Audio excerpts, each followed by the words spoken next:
السلام علیکم ورحمۃ اللہ وبرکاتہ۔ دوستو، آج کی ہماری ویڈیو کا ٹاپک ہے معاہدہ لوزان اور معاہدہ لوزان کی ترکی پر اس کے اثرات۔ دوستو،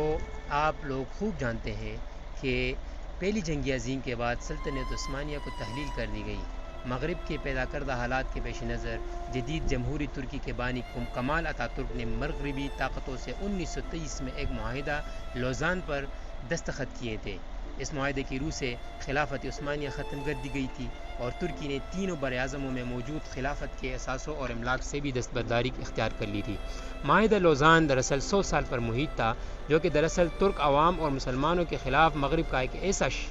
سازش تھا جس نے ترکی کو ہاتھوں پاؤں باندھ کر اسے بہت خراب کر دیا تھا۔ 2023 میں یہ معاہدہ اپنی مدت پوری کر کے غیر مؤثر ہو جائے گا۔ معاہدہ لوزان دراصل ہے کیا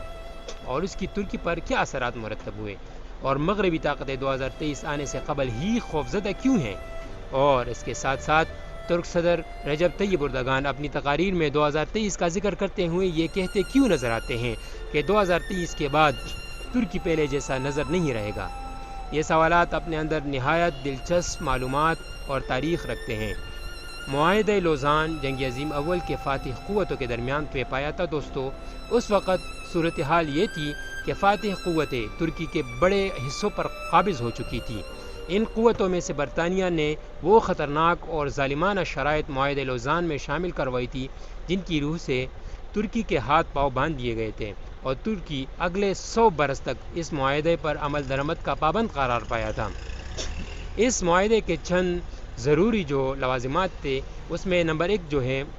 معاہدہ لوزان کی روح سے خلافت عثمانیہ ختم اور سلطان کو ان کے خاندان سمیت ترکی سے جلاوطن کر دیا گیا تھا۔ نمبر 2، خلافت کے تمام مملوکات ضبط کر لی گئی تھی جن میں سلطان کی ذاتی املاک بھی شامل تھی۔ نمبر 3، ترکی کو ایک سیکولر اسٹیٹ قرار دیتے ہوئے دینی اسلام اور خلافت سے اس کا تعلق پر قدغن لگا دی گئی تھی اور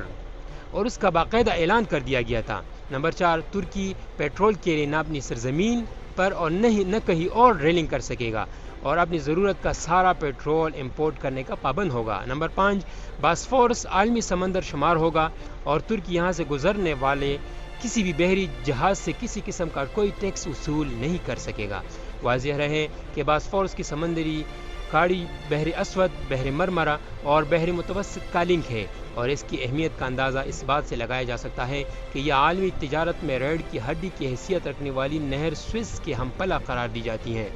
ترک صدر طیب اردگان ایک سے زیادہ بار واضح کر چکے ہیں کہ 2023 کے بعد ترکی وہ ترکی نہیں رہے گی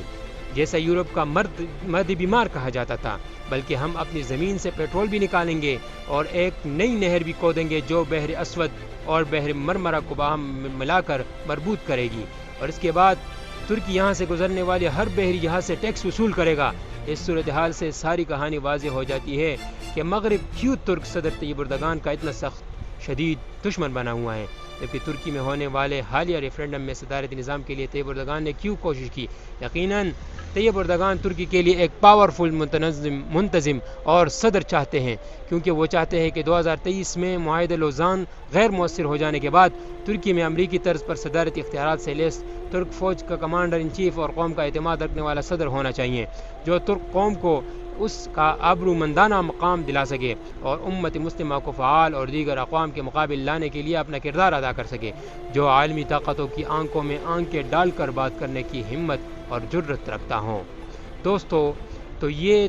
آج کی ٹاپک تھی معاہدہ لوزان اور اس کے ترکی پر اثرات، اور 2023 میں کیا ہونے والا ہے اور اس کے بعد کیا ہوگا۔ انشاءاللہ اس طرح کی اور ویڈیو بھی ہم بنائیں گے، تو اس کے ساتھ ساتھ آپ کی مہربانی کر کے ہمارا یوٹیوب چینل سبسکرائب کریں اور ساتھ ہی بیل کا آئیکن پریس کریں تاکہ ہر نئی ویڈیو آپ تک بآسانی پہنچ سکے، اور ساتھ جو ہے